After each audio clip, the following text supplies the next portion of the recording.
हम्म तो आज ये हमारा पहला वीडियो होगा कक्षा 12वीं के लिए। वैसे 12वीं के लिए पहला नहीं है, इससे पहले भी हमने वीडियो बना लिया है, लेकिन इस साल 2024 में कक्षा 12वीं के लिए स्पेशल ये एक पहला वीडियो है। बहुत सारे बच्चे होंगे जो ऑनलाइन आ करके आपके अकाउंट के वीडियो आप सर्च करते होंगे।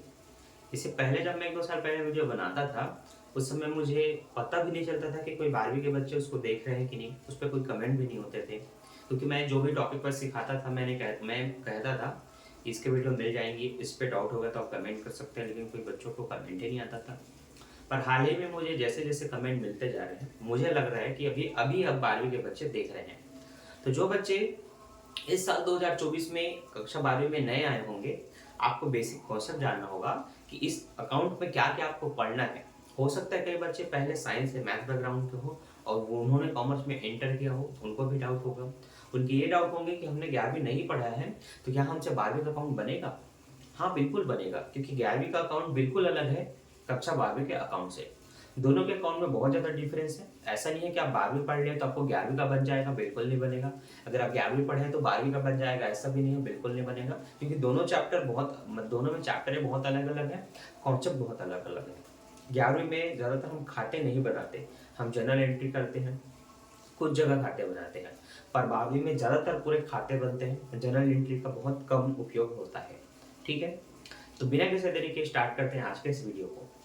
जो बच्चे कक्षा 12वीं में नए हैं और चाहते हैं कि मैं इस कॉन्सेप्ट को पूरा समझूं, साथ ही साथ मेरे कोई फ्रेंड भी समझे, तो इस वीडियो को अपने दोस्तों में भी शेयर करना। ठीक है, चलिए स्टार्ट करते हैं आज का वीडियो को।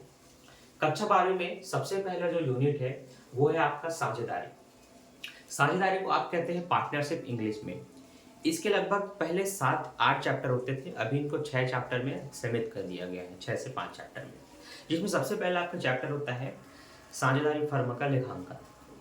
यहाँ पर आप सीखते हैं कि कैसे दो व्यक्ति या दो से अधिक व्यक्ति मिलकर किसी काम को शुरू करते हैं, साझेदारी का निर्माण करते हैं। क्यों करते हैं, किस लिए करते हैं, क्या विशेषता होती है, क्या गुण होते हैं, क्या दोष होते हैं, कौन कौन से खाते ये लोग मेंटेन करते हैं, क्या क्या खाते बनाए जाते हैं, ये सभी बेसिक टॉपिक जो थ्योरी के साथ साथ हैं वो आपके चैप्टर 1 में दिया हुआ है। आपको यहाँ पर जानना पड़ेगा कि साझेदारी होती क्या है, पार्टनरशिप होती क्या है। चूंकि मैंने हिंदी मीडियम में पढ़ाई की है, तो मैं हिंदी मीडियम के बच्चों को ज़्यादा अच्छे से समझा सकता हूँ। ठीक है, बाकी जब आप प्रैक्टिकल समझने पे जाएंगे तो हिंदी मीडियम के बच्चे हो चाहे इंग्लिश मीडियम के बच्चे हो, दोनों समझ सकते हो। तो इस कॉन्सेप्ट को थोड़ा क्लियर कर लेते हैं और अब आपको समझाते हैं कि साझेदारी पार्टनरशिप होती क्या है। देखिए, जब दो या दो से अधिक व्यक्ति मिल करके किसी वैधानिक कार्य को करने का निर्णय करते हैं, लेकिन उस कार्य के बदले धन उपार्जन होना जरूरी है, मतलब उसमें धन मिलना जरूरी है। इनका उद्देश्य धन कमाना भी हो सकता है, लेकिन इनका मेन उद्देश्य होता है एक वैधानिक कार्य को करना। तो दो या दो से अधिक व्यक्ति द्वारा धन कमाने के उद्देश्य से या लाभ कमाने के उद्देश्य से कोई ना कोई ऐसा वैधानिक कार्य करना जिसमें तीनों शामिल हो, साझेदारी कहलाता है। ये इसका एक सिंपल सा बेसिक परिभाषा है या आशय आप समझ सकते हैं। संवैधानिक अनुसार से इनकी अलग परिभाषा दी गई है। आपको संख्या भी पूछा जाएगा कि कितने साझेदार हो सकते हैं वैधानिक रूप से। तो मिनिमम 2 कहना है, अधिक से अधिक आपको 2 अलग अलग जगह के कॉन्सेप्ट दिए गए हैं कि 108 हो सकता है, 57 हो सकते हैं, 50 हो सकते हैं। ये सारे कॉन्सेप्ट को आपको याद रखना है, लेकिन बेसिक चीज़ यही है, 2 या 2 से अधिक व्यक्ति मिलकर कोई काम करेंगे, लेकिन उस कार्य का वैधानिक होना जरूरी है और उनका उद्देश्य लाभ कमाना या धन उपार्जन होना जरूरी है। ठीक है, यहाँ पर आपको ये ध्यान रखना है कि साझेदारों में अगर समझौते नहीं हुए, कई बार क्या होता है, 2 या 2 से अधिक व्यक्ति मिलकर कोई काम शुरू तो कर लेते हैं, कोई अच्छा ही काम होता है, गैर कानूनी नहीं होता, लेकिन लाभ कितना बांटेंगे, किस अनुपात में बांटेंगे, कोई समझौता नहीं होता। कौन कितना पूंजी लगाएगा, ये इसके बारे में भी कोई बातचीत नहीं होती।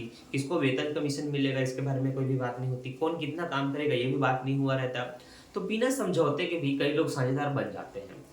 बाद में इनके व्यवसाय में दिक्कत आती है, इनके साझेदारी में प्रॉब्लम आती है, लड़ाई झगड़े होते हैं कि मुझे ज़्यादा लाभ मिलना चाहिए, मैंने ज़्यादा पूंजी लगाया था, मैंने ज़्यादा काम किया, मुझे कमीशन मिलना चाहिए। लेकिन जब दूसरा पक्ष बोले कि नहीं हम बराबर बांटेंगे, तो ऐसी स्थिति में दोनों न्यायालय के समक्ष प्रस्तुत होते हैं, कानून के समक्ष प्रस्तुत होते हैं। तो कानून ने इनके लिए प्रावधान बनाया है कि जब आपने बिना समझौते के साझेदार बन गए, तो लाभ को बराबर बांटा जाएगा, फिर चाहे किसी ने कितना पूंजी क्यों ना लगाया हो। और पूंजी पर जो ब्याज होता है वो अपने मन से 20, 30, 10% नहीं मिलेगा, 6% मिलता है, वो भी अतिरिक्त पूंजी पर। नॉर्मल पूंजी पर ब्याज नहीं मिलेगा, लेकिन व्यवसाय चालू करने के बाद कोई बीच में एक्स्ट्रा पूंजी दे रहे हैं कभी भी, साल के मध्य में, शुरुआत में, अंत में, तो उस व्यक्ति को जब उसने पूंजी दिया उस तिथि से लेकर के खाते क्लोज करने के अंतिम तिथि तक जितने महीने का ब्याज निकलेगा उसको ब्याज दिया जाएगा। ये प्रावधान है 6% की दर से। ठीक है, बाकी जो दावे होते हैं ना कि वेतन मिले, कमीशन मिले इत्यादि, ये सब कुछ भी नहीं दिया जाता। पूंजी पर ब्याज भी नहीं देते, अतिरिक्त पूंजी पर, उस जिसको हम ऋण बोलते हैं, तो ऋण पर ब्याज दिया जाता है और लाभ को बराबर बांटा जाता है समान अनुपात में। 3 है तो फिर 3 से डिवाइड करके, 2 है तो फिर 2 से डिवाइड करके। Is that clear? क्योंकि ये मैंने इसलिए समझाया क्योंकि इसके भी क्वेश्चन इस चैप्टर में ऐड है, जो कि नॉर्मल क्वेश्चन से थोड़े अलग बनते हैं। और जो नॉर्मल क्वेश्चन मैं आपको भी समझाने जाऊंगा, वही मेथड आप अगर उसमें अप्लाई कर देते हैं तो वो बहुत ही गलत बन जाएगा। ठीक है, इस कॉन्सेप्ट को ध्यान में रखना। अब लाभ हानि बांटने के लिए लोग साझेदार बने हैं, तो सबसे पहला खाता जो बनता है वो बनता है लाभ हानि खाता। ये भी आपको ध्यान रखना है। लाभ हानि खाते के 2 पक्ष होते हैं, एक विकलन पक्ष है, समाकलन पक्ष। देखिए, जब भी कोई व्यक्ति व्यापार स्टार्ट करेंगे तो उनको पूंजी लगानी पड़ती है, कैपिटल की आवश्यकता होती है, जरूरत होती है। तो सबसे पहले आपको मिलेगा कुछ व्यक्तियों के नाम, उनके लाभ हानि अनुपात और उनका पूंजी की इन्होंने कितनी पूंजी लगाई, इस पूंजी पर किस दर से ब्याज देना है, इनको वेतन कमीशन मिलेगा कि नहीं, और वर्ष में इन्होंने कितना लाभ अर्जित किया। बस लाभ हानि नियोजन खाता तैयार कीजिए, ये आपसे बोला जाएगा। लाभ हानि खाते, लाभ हानि नियोजन खाते में अंतर भी होते हैं, जो कि आपको बुक में स्पष्ट देखने को मिलेगा।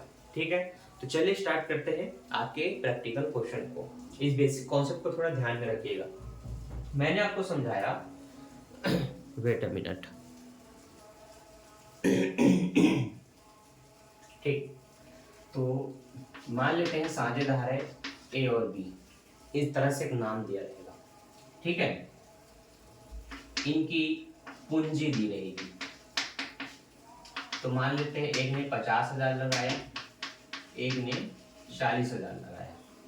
ठीक है, इसमें पूंजी पर ब्याज की दर दिया रहेगा, जो कि 5% हो सकता है या 6% हो सकता है। ठीक है, और आपके प्रश्न में लाभ दिया रहेगा। क्या दिया रहेगा? लाभ, जो कि मैं मान लेता हूँ 40,000 रुपए का इन्होंने लाभ कमाया। ठीक है, जो कि बहुत ज्यादा है, पर फिर भी मैंने दे दिया, इन्होंने वर्ष में इतने रुपए का लाभ कमाया। आपको बोला जाएगा लाभ हानि नियोजन खाता तैयार कीजिए। आपको क्या करना है?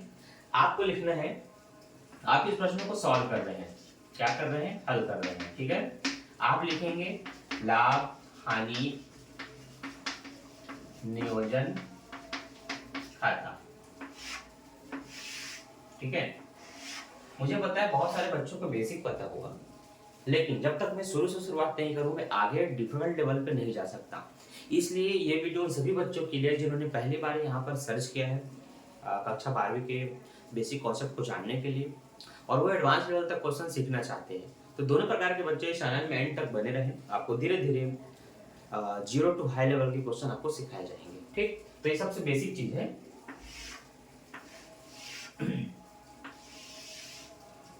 ये हमने लिखा विवरण, ये हमने लिखा राशि, ये लिखा हमने विवरण, ये लिखा हमने राशि। ठीक है, इंग्लिश में आप इसको बोलेंगे profit and loss appropriation account, और ये आपका लिखेगा पर्टिकुलर अमाउंट, पर्टिकुलर अमाउंट। ठीक, अब मैंने बोला था जब मैं प्रैक्टिकल समझाऊंगा तो इंग्लिश मीडियम के बच्चों को भी समझ में आ जाएगा और हिंदी मीडियम के बच्चों को भी। आपको जो भी पार्टनर होंगे उनके नाम बताए जाएंगे और उनकी अमाउंट बताई जाएगी, उनकी कैपिटल बताई जाएगी, उस कैपिटल पर किस रेट से इंटरेस्ट निकलेगा वो दिया जाएगा, और कितना प्रॉफिट है उस ईयर एंड में, है ना, ये आपको बताया जाएगा। आपको उस लाभ को 40,000 जो दिया है उसको यहाँ समाकलन पक्ष में लिख लेना है, क्रेडिट साइड में। ये आपका क्रेडिट साइड होता है। ठीक, ये आपका डेबिट साइड होता है। तो हमेशा जो प्रॉफिट होंगे उसको डेबिट साइड लिखना है, और अगर लॉस होगा प्रॉफिट को क्रेडिट साइड लिखना है, और अगर लॉस होगा तो उसका डेबिट साइड लिखना है। और इस तरफ लिखना है पूंजी पर ब्याज, पूंजी पर ब्याज, जिसको इंटरेस्ट ऑन कैपिटल आप इंग्लिश में लिखेंगे। क्या लिखेंगे? Interest on capital. आपको देखना है पूंजी कितनी है, 50,000, 40,000, जिस पर आपको 5% निकालना है। कुछ बच्चों का बेसिक बहुत ही खराब होगा, तो आपको ध्यान रखना है, मैं आपको बिल्कुल बना करके बताऊंगा, ठीक है। अगर आपको उधर का दिख रहा होगा तो मैं वही बता देता हूँ, ध्यान दीजिए। जब ए का हम निकालेंगे तो ए की पूंजी है 50,000, गुणित प्रतिशत है 5, तो 5 बटे आपको 100 लिख लेना है। पूंजी पर ब्याज हम निकाल रहे हैं। हम 2 जीरो से 2 जीरो घटा देंगे, 5 शून्य आपका ये शून्य हो जाएगा, 5 शून्य ये भी शून्य हो जाएगा, 5 पंचे 25 हो जाएगा। तो ए का जो निकला पूंजी पर ब्याज वो निकला 2500, ठीक है। अब हम बी का निकाल लेते हैं। बी का निकालेंगे, बी की पूंजी है 40,000, 2 जीरो से 2 जीरो कैंसिल करेंगे, 5 शून्य शून्य, 5 शून्य शून्य और 5 चौक 20, इसकी है 2000, दोनों को प्लस करेंगे तो यह आपका हो जाएगा 4500। क्लियर है। आपने लाभ को समाकलन साइड लिख लिया, आपने पूंजी पर ब्याज निकाल के उसको विकलन साइड लिख लिया। इस प्रश्न में और कुछ भी नहीं है। हो सकता है आपके प्रश्न में वेतन भी हो, कमीशन भी हो, तो उनको कहाँ लिखेंगे, उनको आप डेबिट साइड लिखेंगे पूंजी पर ब्याज लिखने के बाद। अगर वो ईयरली है, वार्षिक है, तो जितना अमाउंट है डायरेक्ट लिखेंगे। अगर वो मंथली होगा, मासिक होगा, तो उसमें 12 पे गुणा करके लिखेंगे। जैसे अगर एक को 12,000 रुपए वार्षिक वेतन मिलता है तो आप पूरा 12,000 लिखेंगे। लेकिन अगर बोला जाए एक को 200 रुपए मासिक वेतन दिया जाता है, तो 200 मासिक बोला है तो 200 पे आपको 12 का गुणा करना है, 12 दूनी 24, 2,400 हो जाएगा, तो आपको 2400 रुपए लिखना है। क्लियर। हमारे प्रश्न में केवल लाभ था और पूंजी पर ब्याज था, हमने दोनों को लिख लिया। अब हम इसका बैलेंस करेंगे, जोड़ घटाव करेंगे। तो जोड़ घटाव करने का जो काम है हम वो थोड़ा नीचे करेंगे, ठीक है। देखिए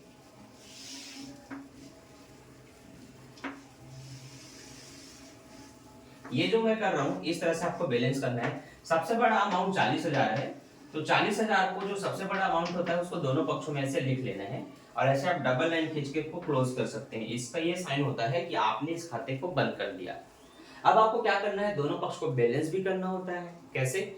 अगर भाई समाकलन साइड 40,000 दिख रहा है तो यहाँ भी 40 होना चाहिए। कैसे होगा? तो 40,000 में आपके इधर जो विकलन में जो अमाउंट है उनको घटा दीजिए। तो 40 में 4 गया 36,000, 36,000 में 500 गया 35,500, तो आपको यहाँ लिखना है 35,500। और देखिए जो लाभ हानि है नहीं बताया है, तो प्रश्न में बोला जाएगा लाभ हानि को समान अनुपात में बांटा जाता है, इक्वली। तो आपको इसको क्या करना है, 2 से डिवाइड कर देना है। किसको? 35,500 को। तो 2 से डिवाइड मैं यहाँ पर कर देता हूँ, 35,500 को 2 से डिवाइड करता हूँ इस तरह से। 2 एक कम, ये 2 हो जाएगा। 3 में 2 घटाएंगे तो 1 बचेगा, जो 1 बचा वो यहाँ पर आया तो 15 हो गया। अब 2 का पढ़ाई से पढ़ना 15 से ज्यादा ना हो, तो 2 शक्ति 14, 15 में 14 घटेगा फिर 1 बचेगा। फिर आपको 15 से ज्यादा ना हो, 2 का पढ़ा ऐसे पढ़ना है, तो फिर 2 शक्ति 14, 1 हासिल लिया, 2 पंचे 10 और 2 शून्य शून्य, 17,750। आप यहाँ पर लिखेंगे लाभ हानि को साझेदारों के पूंजी खाते में हस्तांतरण करने पर, ठीक है। Profit transfer to partner capital account, ये आपको इंग्लिश में लिख लेना है, और हिंदी में लाभ हानि को साझेदारों के पूंजी खाते में हस्तांतरण लिखना है, और वही ए और बी लिख लेना है। और दोनों को कितना मिला? 17,750, 17,750 ऐसे करके इस अमाउंट को दिखा देना है। इतना अगर आपने करना सीख लिया, समझ लिया, तो अब आप तैयार है लाभ हानि खाते का पहला क्वेश्चन बनाने के लिए। आपसे पहला दूसरा क्वेश्चन बन जाएगा। ये उसका बेसिक कॉन्सेप्ट था, इसको अगर आपने सीखा समझा तो अब आप अपने क्वेश्चन को बनाने के लिए तैयार हैं। ठीक है, क्लियर हुआ? आप इसका स्क्रीनशॉट ले सकते हैं, इसको नोट कर सकते हैं, क्योंकि इसी में अभी आपको मैं आगे का लेवल 2 सिखाऊंगा जिसमें अन्य चीजें भी शामिल होंगी। जैसे कि ध्यान दीजिए, इस प्रश्न में मैंने आपको वेतन कमीशन नहीं दिया था, लेकिन मैं कह देता हूँ, ठीक है, इसी प्रश्न में मैं कहता हूँ, नीचे दिख रहा होगा तो मैं नीचे लिख के बताता हूँ। हाँ, नीचे दिख रहा है। मैंने कहा ए बी 2:3 के अनुपात में लाभ हानि को बांटेंगे, ठीक है। पूंजी इनकी 20,000 और 40,000 है, ठीक है। जिस पर जो दर है वो अब मान लेते हैं 6% है, ठीक है। वेतन जो है जिसको आप सैलरी कहते हैं, ए को 200 रुपए मासिक दिया जाएगा, ठीक है, 200 रुपए मासिक दिया जाएगा। और बी को कमीशन 1000 रुपए वार्षिक दिया जाएगा। वर्ष का जो लाभ है वो ज्यादा नहीं, केवल 20,000 है, ठीक है। सारे आपको पॉइंट दिख रहे हैं कि नहीं, मैं आपको एक बार चेक करता हूँ। हाँ बिल्कुल सही है। साझेदारों का नाम है ए और बी, इनका लाभ हानि अनुपात है 2:3। पहले अनुपात नहीं दिया था, अब दे दिया गया है। पूंजी 240,000 है, जिस पूंजी पर ब्याज की दर है वो 6% है। वेतन ए को मिलेगा मासिक 200 रुपए, मतलब 12 का गुणा करना है। वार्षिक कमीशन है 1000 रुपए बी का, और लाभ है आपका 20,000 रुपए। सेम खाता आपको यहाँ पर बनाना है, देखिए ध्यान से समझिएगा। हम यहाँ पर फिर से लिखेंगे लाभ हानि नियोजन खाता, ठीक है। ये हमने लिखा, ये हमने कॉलम खींचा आपका।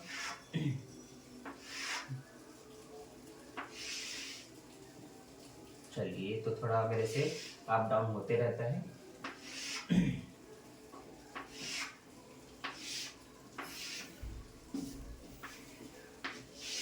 ठीक ठीक है, चलिए, थोड़ा सा छोटा बड़ा कॉलम हो गया, कोई दिक्कत नहीं। मैंने कहा इंग्लिश में इसको आप पर्टिकुलर कहेंगे, ये आपका अमाउंट, पर्टिकुलर ये आपका अमाउंट, ठीक। खाते का नाम इंग्लिश में क्या रहेगा? Profit and loss appropriation account,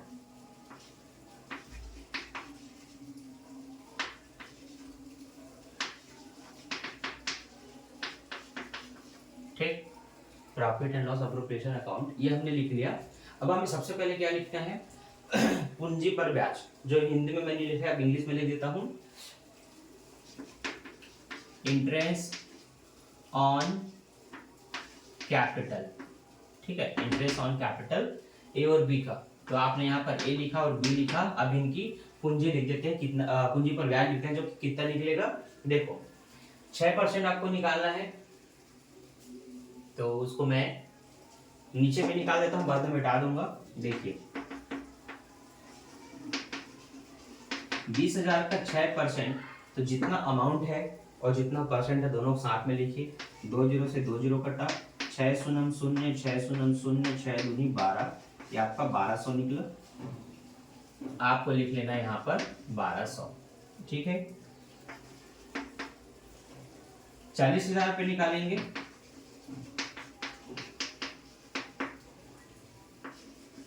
दो जीरो से फिर 2 जीरो कटा, 6 शून्य शून्य, 6 शून्य शून्य, 6 चौक 24 होता है, 2400 निकला। तो यहाँ पर आप लिख लेंगे 2400, ठीक।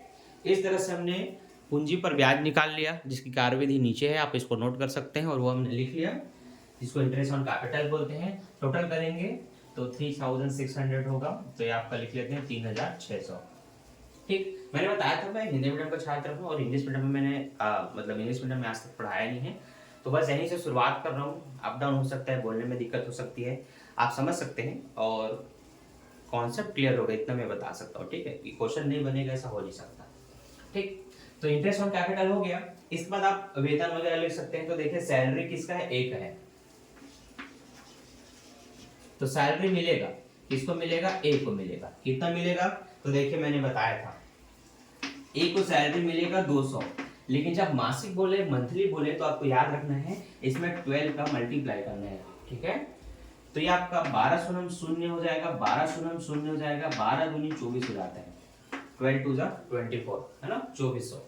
तो यहाँ पर आपको सीधा लिखना है 2400 रुपए। आप यहाँ समझने के लिए लिख सकते हैं कि 200 में हमने 12 का गुणा कर दिया, ठीक है, 200 इंटू 12। आगे आपको देखना है कमीशन बोला है बी को वार्षिक, तो आपको यहाँ लिख लेना है कमीशन किसको मिलेगा? बी को मिलेगा। वार्षिक है तो 1000 रुपए ऐसे वार्षिक के रूप में लिख सकते हैं। क्लियर है? इसके बाद क्या है? इसके बाद आपका लाभ है, जो कि आपको इस साइड लिख लेना है प्रॉफिट एंड लॉस करके, ठीक है। ये आपका जो लाभ है वो कितना है? 20,000 है, इतना हमने लिख लिया। अब दोनों पक्ष को आपस में घटाने की बारी आती है। तो ये आपका कितना हो गया, ये लगभग आपका 400 इसमें ऐड कर देंगे, 400 इसमें ऐड करेंगे तो 4000 हो जाएगा, 4000 दो 6000 और एक 7000, 7000 हो रहे हैं। अब 20,000 में आप 7000 माइनस करेंगे, 13,000 आपको बचेगा, मतलब 13,000 रुपए, उसको हम बांटेंगे। तो देखिए इसको मुझे मिटाना पड़ेगा, तो वेट एंड वॉच, इसको नोट कर लेना ना जो नीचे मैंने लिखा है, ठीक। तो जो अमाउंट सबसे ज़्यादा है 20,000, उसको दोनों पक्षों में लिख लेना है बोलो, और ऐसे आप डबल कॉलम खींच सकते हैं, डबल लाइन खींच सकते हैं ताकि ये क्लोज हो जाए। अब मैंने बोला अब आपको बांटना है, तो profit and loss transfer to partners capital, ठीक है। इतना लिखने के बाद आपको जो भी व्यक्ति का नाम है उनको लिख लेना है, और देखना है कि जो अमाउंट है इसका और इसके साथ माइनस करके वो कितना है। तो जो प्रॉफिट एंड लॉस है बच्चों वो है आपका 13,000, 13,000 रुपए, जिसको किस अनुपात में बांटना है, देखो तो 2:3 के अनुपात में बांटना है। तो इसकी कार्यविधि देखो, ए को 13,000 में मिलेगा केवल 2 रेशियो, है ना, 2 अनुपात, तो 2 बटे आपको 5 करना है ना, 2/5। ये क्यों करना है, क्योंकि इनका टोटल जो होता है वो 5 होता है। इसके बाद आपको यहाँ पर डिवाइड कर लेना है, तो 5 का पढ़ा ऐसे पढ़ लो कि 13 से ज्यादा ना हो, तो 5 दूनी 10, एक बचा मतलब 3 बचा, हासिल गया, 5 छक्का आपका 30, 5 शून्य शून्य, 5 शून्य शून्य, मतलब 2600 आया। अब आपको बी का निकालना है, बी का वैल्यू रेशियो है 3, तो 3 लिख लीजिए, डिवाइडेड बाय 5 आप लिख सकते हैं। तो यहाँ पर आपको फिर से लिख लेना है 5 2 जा 10, 5 6 जा 30, 2 0 बचा। अब इसका 3 से मल्टीप्लाई कर लीजिए, तो 0 0, 3 6 जा 18 के 8 कैरी 1, 3 2 जा 6 और 8 7, है ना। तो ये आपका लगभग हो गया 26 और आपका 78। यहां पर आपको बोलना है कि ये टोटल आपको हो रहा है 13,000, और इस तरह से आपका ये क्वेश्चन होता है क्लोज। तो आपने देखा, मैंने बोला था कि जब मैं कॉन्सेप्ट समझाऊंगा तो ये डिपेंड नहीं करता कि आप इंग्लिश मीडियम के हैं कि हिंदी मीडियम के। पूरा प्रश्न हो सकता है कि हिंदी में हो, लेकिन जो अमाउंट लिखने का होता है, राशि होता है, जो अमाउंट है, उससे आप पहचान सकते हैं कि कौन सी चीजें किधर लिखी जा रही है, डेबिट साइड लिखी जा रही है, क्रेडिट साइड लिखी जा रही है। तो याद रखिए प्रॉफिट एंड लॉस हमेशा इधर रहेगा, ठीक है।